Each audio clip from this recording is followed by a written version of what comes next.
झालं? एवढं का घाबरलीस? तुम्ही असे अचानक आलात म्हणून घाबरले मी. एवढा उशीर का झाला यायला? अगं ते आमच्या ऑफिसमध्ये नवीन CMO येणार आहेत ना, तर त्यांची कॅबिन मी तयार करत होतो. म्हणजे कोण?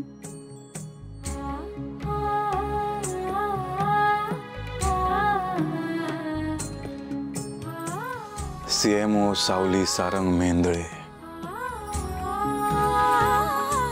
अच्छा, मग मला न विचारता, माझा सल्ला न घेता तुम्ही कशी काय बनवलीत केबिन? मला गरज नाहीये त्या केबिनची वगैरे.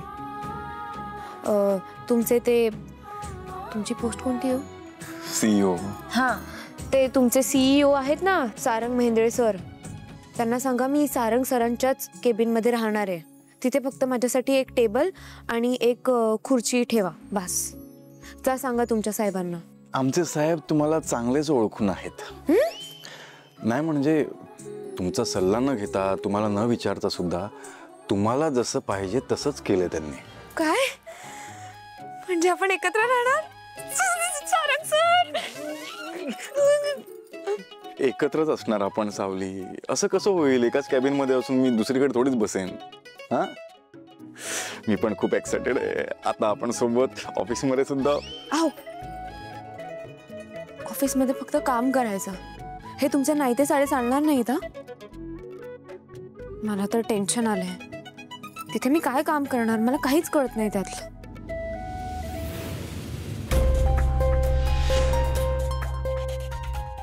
तुम्हाला काय झालं?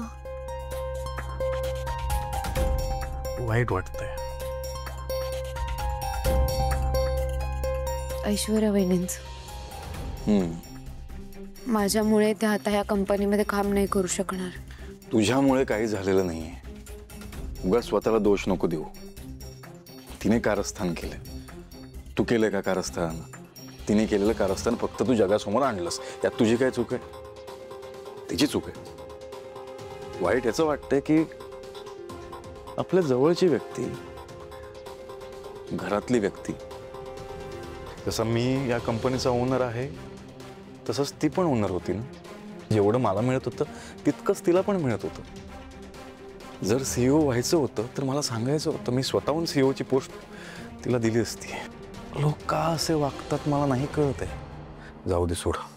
आपण जास्त विचार केला ना आपल्यालाच त्रास होईल. मला भूक लागली आहे सावली.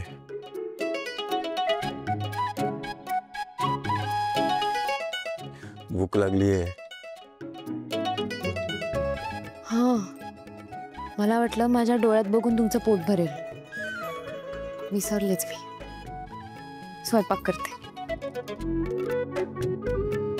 चुकीच्या वेळेला कॉमेडी करते माझी बायको.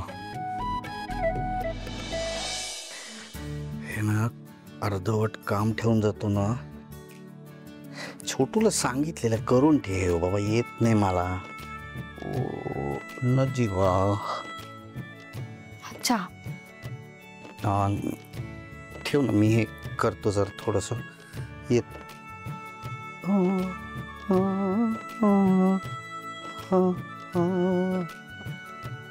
द्या इकडे, मी करते. नाही जमणार तुम्हाला. हा, काय नाही जमणार? येतो मला. अरे डिझेलची गाडी अशी साट करून उघडतो मी एकटा. हे तर सिंपल आहे एकदम. येईल. हसून. अरे येईल, मला खरं सांगतो. तू कसे काय प्या? तुला कितीदा सांगितलं हे सगळं नको करू माझ्यासाठी. मला नाही आवडत. मला हे सगळं करता येतं. हो, तुमच्यासाठी नाही, माझ्यासाठी करते मी. मला समाधान मिळतंय सगळं करून. तू ना त्या मराठी पिक्चर मध्ये हिरोईन्स असतात ना, त्यातल्या हिरोईन सारखी. म्हणजे नवरा आपला कसाही वागला, आपण मात्र त्याच्याशी एकदम चांगलं वागायचं. खरंच विसरलीस तू अमृता, मी कसा वागलोय तुझ्याशी? पदोनपदी तुझा अपमान केलाय. माझ्या आयुष्यामध्ये तुझी गरज नाहीये. प्रत्येक वेळेस तुला जाणवून दिले. त्या बोलीच्या पाठीमागे निघून गेलो या संसाराला मोडून. तरी तू कधीच वाटलं नाही का तुला या माणसाचे कानाखाली वाजवायचे आणि विचारावं त्याला की का करतोयस हे. कधीच नाही वाटलं तुला एवढं एवढं सोपं आहे सगळं विसरणं. विसरले नाहीये मी. जे काय झालं ते खूप वाईट होतं. अशी वेळ दुसऱ्या कुठल्याच बाईच्या आयुष्यात येऊ नये. हे सगळं विसरणं खरंच खूप कठीण आहे. पण जुन्या वाईट आठवणी घेऊन जगण्यात काय अर्थ आहे. त्यापेक्षा भूतकाळ विसरून पुढे जगायला हवं ना. आणि मला खात्री आहे तुम्हाला या सगळ्या गोष्टींची जाणीव आहे. तुम्हाला पश्चाताप होतोय म्हणूनच सगळं सोडून माझ्याकडे परत आलात ना.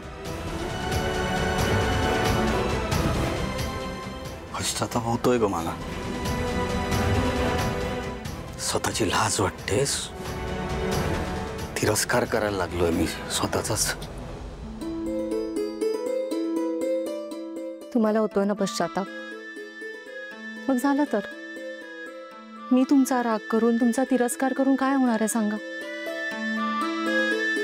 आणि मला एक कळलंय आपण जेव्हा दुसऱ्याला त्याच्या चुकांची शिक्षा देतो ना तेव्हा सगळ्यात जास्त त्रास आपल्याला होत असतो.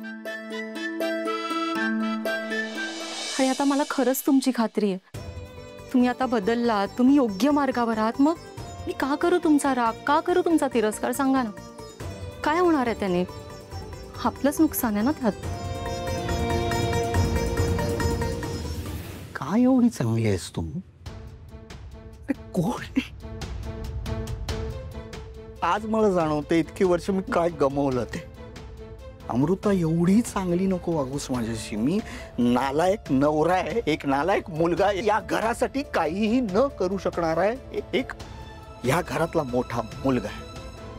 ना भूतकाळात मी काही करू शकलो ना भविष्यात मी काही करू शकेन या घरासाठी. प्लीज एवढी चांगली नको वागूस माझ्याशी. असं कसं बोलताय सांगा. आज जे काही केलं ते या घरासाठीच होतं ना.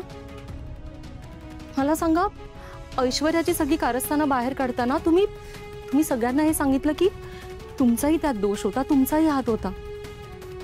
आधीचा राजकुमार असता तर येऊच दिलं नसतं हे सगळं प्रकरण बाहेर. माझं नाव कुठेही बाहेर येणार नाही याची खबरदारी पण घेतली असती. पण काय आहे ना यावेळेस असं मला दडपण नाही आलं. भीती नाही वाटली.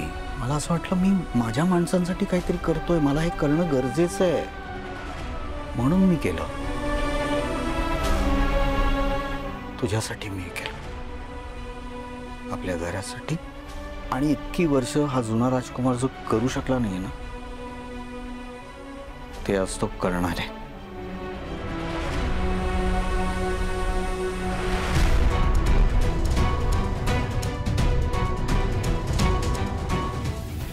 Thank you.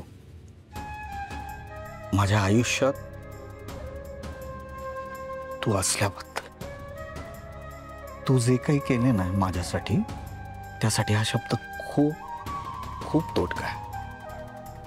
Thank you. Thank you very much.